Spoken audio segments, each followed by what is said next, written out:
Hey everybody, and welcome back to the Pole Vault Project. I'm your host, Daniel Turvey. We are here today with Katie Nageotte. Yeah. Awesome. I got that right. I messed that up a few times before we started recording.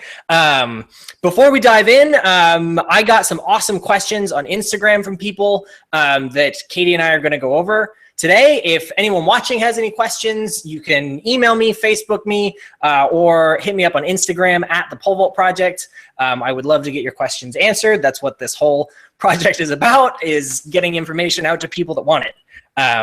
So Katie, thank you so much for joining us. And I guess to start out, how did you get into the vault? Sorry, let me go over some of your career highlights first. I almost forgot. So you have a personal best of 463, which is about 15.2.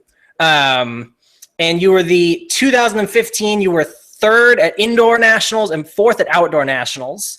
We're just coming off of the 2016 indoor nationals where you tied for 6th place at a mind-bogglingly spectacular competition. And you were the former D1 high school record holder and former D2 national record holder at the university level. And you represented the U.S. at NACAC, which is, I'm going to let you explain that one because I don't remember exactly what that acronym stands for. But yeah, with that, I'll pass it over to Katie.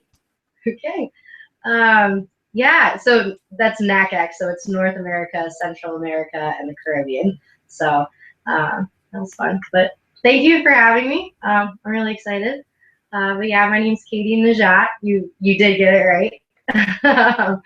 But yeah, so I started vaulting in 7th grade.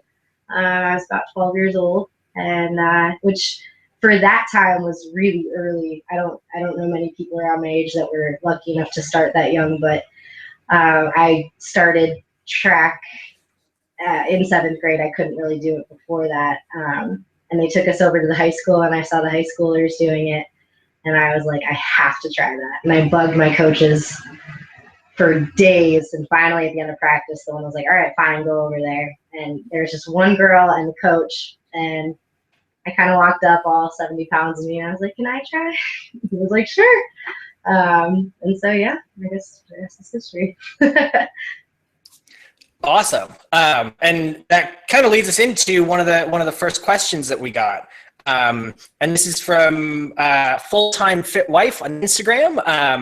And the question was kind of asking about the basics and drills, saying that a lot of vaulters rush into doing full approach jumps without really understanding the correct technique and having a real grasp of the basics. So what advice would you have for young people that are just getting started, and what they should focus on as they're just learning the vault? Yeah, that's a really good question. I think a lot of it, focusing on plant mechanics a lot. I think just doing walking drills where you're sending the pole and just getting the timing, because setting yourself up for a good plant, and I know that my plant is not great, but so I know how important it is. But I think just working on that timing and working on just, I guess, having a good plant. I remember in high school I did a lot of buddy drills, buddy plants, where I would get on a longer pole, but a light, not a stiff pole, I guess, and hold at the top, and my coach would push me in, and I would just feel this position here, and that helped a lot. And then also working on just general strength, strength in, I think, especially for girls, that's gonna be big. Doing drills like bukas, where you're hanging upside down on the bar and you drop down to your knees and you come back up. Pull-ups, like things that relate directly to the vault, I think helps a lot. So I remember I did swim team my sophomore year, and then my junior year as well, and my heights improved a foot plus each year, just having that basic strength coming from the swim team. So yeah, plant drills and And then general strength and stuff like that, I think, is going to be big when you're young. Awesome. I 100% agree with you. I think the strength component is super important. And I think every once in a while, I talk to someone that worries about being like too strong or like getting big and bulky. And, you know, like if you're watching this, you're probably not too strong. And if that ever does become a problem, it's really easy to get less strong.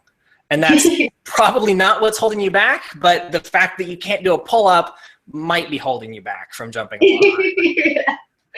Yeah. No, I get that. I understand.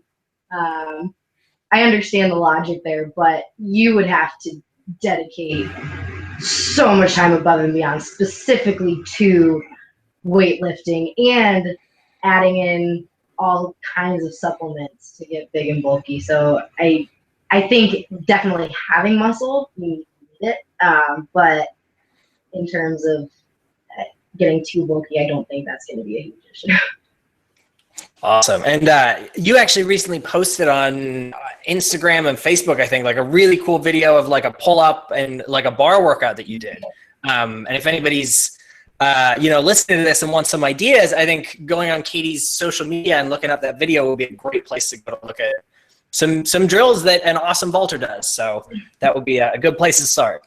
Hey. Yeah, I like those drills because it works on obviously strength and shoulder strength, but it also works on stability and balance, especially those bupkas. I think for people that have a hard time staying back on the pole, I think those help just in your balance and in your core, because it works a lot more than just the shoulder. So I think those help in a lot of different ways. But yeah, so thanks. Awesome. The next couple of questions that we had were kind of about the the mental aspect of pole vaulting, which is, at least 50% of the puzzle. And the first one we got was from Dylan Frawley 8 on Instagram. And the question was, what is in your mind when you're on the back of the runway when you're going for a big PR jump? Yeah, I understand the mental aspect so much because I struggled immensely my first 2 years in college, especially, but even into my third year, people were kind of like, yeah, you should just let her be a sprinter, to one of my coaches, because I was having such a hard time. So I understand the mental game completely. Now when I'm going for a PR jump, I would say I try to think as little as possible on the runway. In meets, I really try to focus on maybe one or two cues, just simple, like just one or two words even. For me, I know the weakest part of my vault is my plant, and so I think send it. And what that does for me is think about sending the pole sooner so that I'm in a better position at the takeoff, and then everything else kind of works a little bit better when I'm in a better position. So, or just get back and hold it, like something that maybe not necessarily from a coach's standpoint are the correct words, but something that for me really resonates, and just one or two things that I can think about. Because if you try to think about too much, you just, at least for me, I fall apart. And when you overthink it, that's when it tends to go to crap. But yeah, like I said, just thinking about one or two words and not really thinking of it as a PR, but it's just the next bar, and you might as well just give it your best attempts and really think about those focus points. You know you're going to regret it.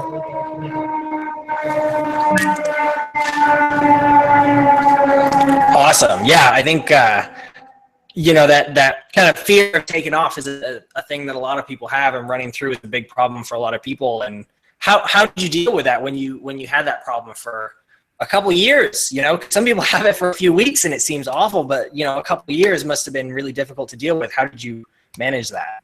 It was tough. I think coming into college, my coach did change a lot, and not that it was anything necessarily wrong, but I think I just wasn't ready for that, and it left me with a lot of confidence issues, and I fell apart, and I ran through probably 90% of every practice for 2 years, and I left in tears most days. I was very close to quitting.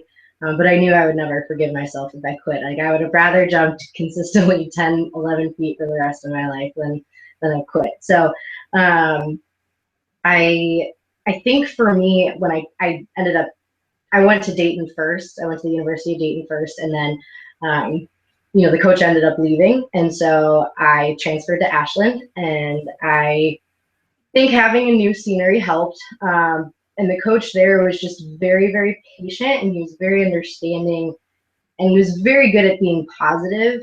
So for me, it was like I'd walk off the pit just doing a pop up, and he'd make me feel so good about myself. I'm like, okay, all right, and that just started the confidence. And then for me, I think just at my first 2 years, I was so stubborn because I thought to myself, well, I was on this pole this time, and I was on this pole from this left. Like I have to be on that now, and I would force it, and I would force it, and just dig myself a deeper and deeper hole.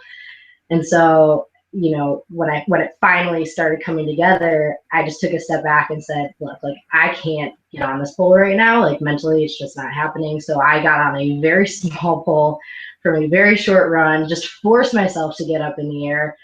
And from there, it slowly started coming back. So I think just not being stubborn, not, saying to yourself, like, it's okay to go down a pole. Like, it's okay to have a day on a short approach. Like, instead of just, I mean, obviously there are days where, yeah, you got to push yourself out of your comfort zone. But, when there are days where it's just not happening, like, just take a step away from it. Like, don't overdo it, I would say, in that respect. Awesome. I think that's fantastic advice. Like being super duper honest with yourself is really difficult, and being like, look, this is where I'm at today. Last week or yesterday I was on this pole from this run, but today this is all I got. And it's, like you kind of discovered, it seems like it's a lot better to get some productive work done on a smaller pole than to just run through over and over and over again on a big pole. Yeah. Yep. Awesome. The next kind of mental game question that we had is what drives you to keep on going when you're at a stall in your training? Which I think is an awesome question. Oh, and that is from High Kicking Koi Kwan on Instagram. Good handle there. Yeah, I think that's an awesome question, because when you're young, if you're in high school, it's really easy to just PR every other week or something, and then you get to the college level and beyond, and those PRs don't come quite so often. And sometimes you do hit a plateau. And what do you do when you're in that situation? Yeah, I mean, it's definitely hard, and especially in college. I think another thing that I wasn't ready for was you have months of just training.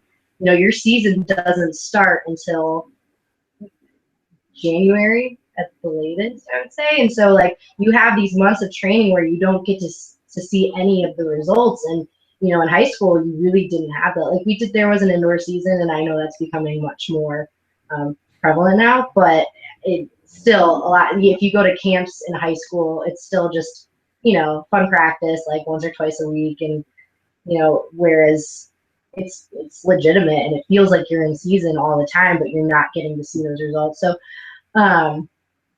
just mentally kind of preparing for that, I think, is big. But I think we all just, once you get a taste of what it's like to PR in pole vault, like it's impossible to put it down. It's so hard to put it down. And I think as long as you can find one or two positive things from what you're doing, like that's huge. Find more of the positives than the negatives. Like acknowledge the negatives, say, okay, I did not do this well today, like, but I did this well. Like still finding the good in what you did. I think for me personally, I take a look back at where I was a couple of years ago.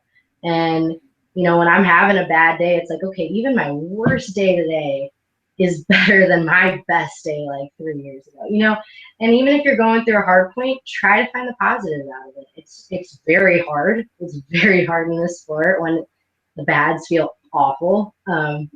But that's even like with no heighting, like as long as you can find something positive and take something good from it, like something like if you blew through, that's not a bad way to no height.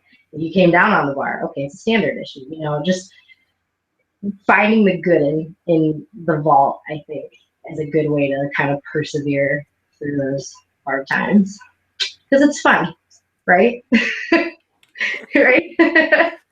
Yeah, absolutely. And, I think that extends beyond just pole vaulting into life, right? Like life isn't all PRs all the time. And I think for a lot of people, myself definitely included, pole vaulting has been like a tool for personal development and kind of teaches you that sometimes you're just putting in the work and you're not seeing any results, but you have to keep chipping away at it. And then, like it teaches work ethic, and, learning to deal with those plateaus in the vault I think is a really good life lesson in general.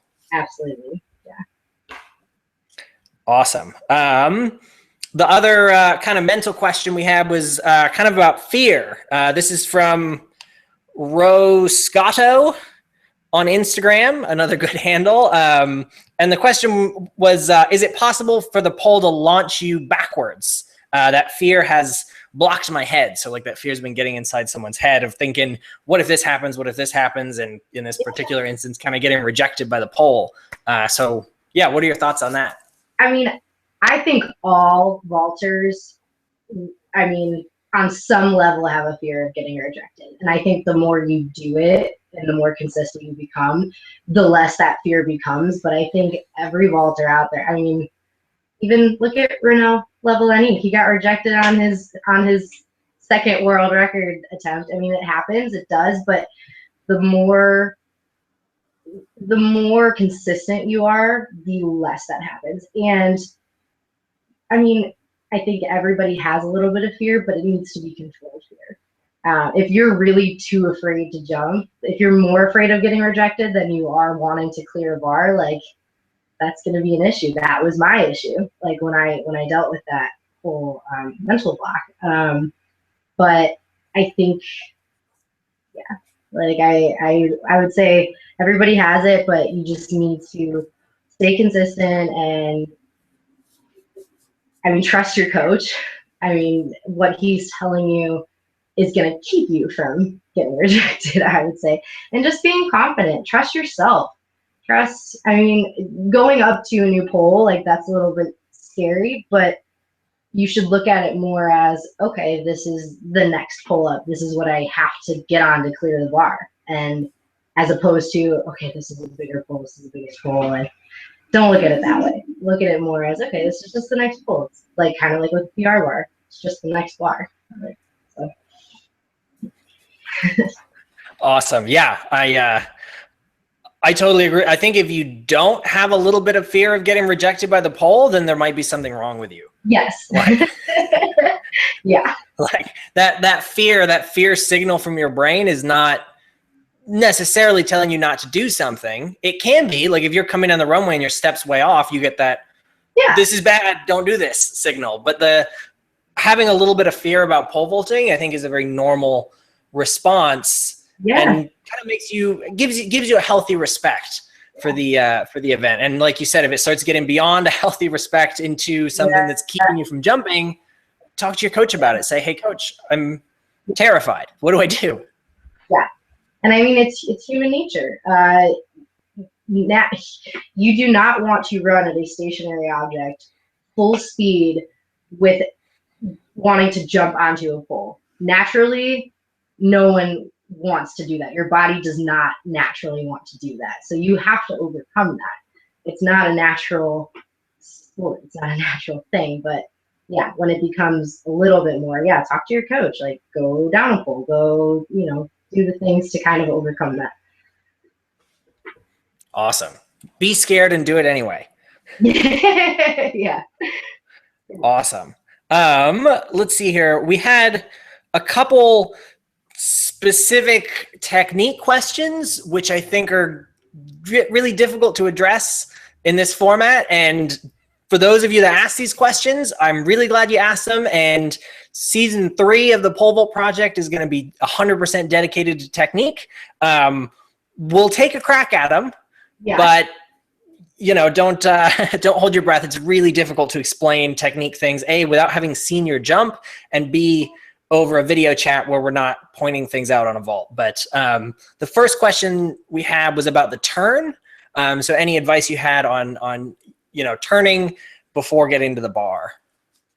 Yeah, I think your body naturally turns as long as you stay balanced. I think if you're with the pole long enough, your body's just it's gonna kind of happen. You don't have to necessarily force it. And so, and I could be wrong on this. I admittedly do not understand all the physics of vaulting. I just don't. But I I think the biggest problem is it's people falling off the pole too soon, and it doesn't give them time to turn. And so I think those buka drills and things to kind of help that stability and staying balanced on the pole, and that strength is in your core is going to help that, I think. Yeah, absolutely. And again, it's tough to know without seeing your vault, but I think that's excellent advice. Like doing those bubka drills, being really strong in that position of having your legs up, hanging on a bar, is only going to make you a better vaulter no matter what level you're at. So the other technique question we had was, well, it's a two-part question. The first part is, when do I start the pull in the vault? And the second part is, my left arm keeps collapsing. I'm assuming that's the bottom arm at takeoff keeps collapsing. What can I do to help with that? Well, I have a problem with my left arm collapsing at takeoff, so I understand that. I think just being in a position where you're tall, your arms are up, early, not being late on the plant does help with that. I admittedly have a terrible plant, so I maybe not the one to give advice on this, but yeah, I think ideally you just want to be in a tall position. You don't want to block it out, but I think having that resistance, that's a little bit of space, is good. And then as far as the pull, it really shouldn't. It should be kind of one movement, I would say. So for me, a cue that me and my coach have kind of used is unbend the pole. You're not actually unbending the pole, but I think once you hit, starting that pull is ultimately going to get you upside down, and then keeping your arms engaged the entire time. I think some people have a tendency to just kind of let the pull do the work and then pull and turn. And I think if you activate your arms right from the get-go, it's going to be a lot easier. You're going to have like a much better push off the pole, and yeah. I think that all. Awesome. Yeah. I really like that. You've said this a couple times now, is that you use like really short, simple cues. Yes. I think that's a really, really good piece of advice for people, because I see this all the time at meets, with people I've worked with and other athletes as well, as seeing people standing on the back of the runway going, and you can see the gears turning in their head. You can see them thinking about every little thing they're going to do, and then they miss the bar. So, I think that overthinking is definitely a problem. Do you have any advice for people on that, on like, stepping on the runway and feeling like you have to think through every little thing? Yeah, I mean, I think it's taken a while for me, because I did overthink so much, and that was a big factor in why I struggled for so many years. And so I think just thinking as little as possible. In college, and I use this with my professional coach as well. Just using practice as the place where you really analyze, you do a lot of things, and then when you get into a meet, I actually, with my coach, we talked about the vault very minimally. It was one or two things that he would tell me, and it's okay. And I remember he would say, coaches would ask him, like, that's all you're going to tell her? And he's like, yeah, like, practice is where you get into the nitty gritty of things. But then, when you're at a meet, I think, like I said, I spend very little time on the runway. If I'm resting, I rest off the runway. And then as soon as I step on, I try to think as little as possible. So I pick up my pole and I go. But yeah. Awesome. Yeah. And that probably coincided with you starting to jump a lot higher, is that, you know, not overthinking things, and just kind of like when it's go time, showtime at a meet, you just kind of fall back on your training. You know, it's like you've practiced this, you've done this a bunch of times. Now turn the brain off, take that out of the equation, and just do what you've been, you know, practicing to do for so many years. Yeah, just going out there and letting your body do what it knows how to do. Just not letting your brain get in the way. Your body knows how to roll. And I think that's also like with running through and with trust issues, like you're so much easier said than done because the mind is so powerful, but just let your mind get out of the way. Just relax. Pole vault is fun. It's supposed to be. And just let your body do what it knows how to do. Awesome. Where can people go to find you, follow you, or support your pole vaulting endeavors? Yeah. So I actually just created an athlete page. It's just Katie Nageotte, my name, which is impossible, but I'm hoping there's a spelling of it when they're on this video. And then also Instagram and Twitter. My handle is at the letter K, the letter T, Nago 13. So those are the best, I would say. Yeah. Awesome. Well, thank you so much for joining us. Everyone that's watching, if you have questions for me, questions you want me to ask athletes that you want to hear from, you can hit me up on Facebook, Instagram, at the Pole Vault Project. You can email me, thepolevaultproject@gmail.com. The whole point of this is to get your questions answered. So let me know what you want to know, and I'll do my best to make it happen. Katie, thank you so much for joining us. I think there was a ton of fantastic advice in there for you know, both college age, high school age, anyone trying to learn how to pole vault better. So thank you so much for being with us, and we will see you another day. Thank you so much. Thanks for having me.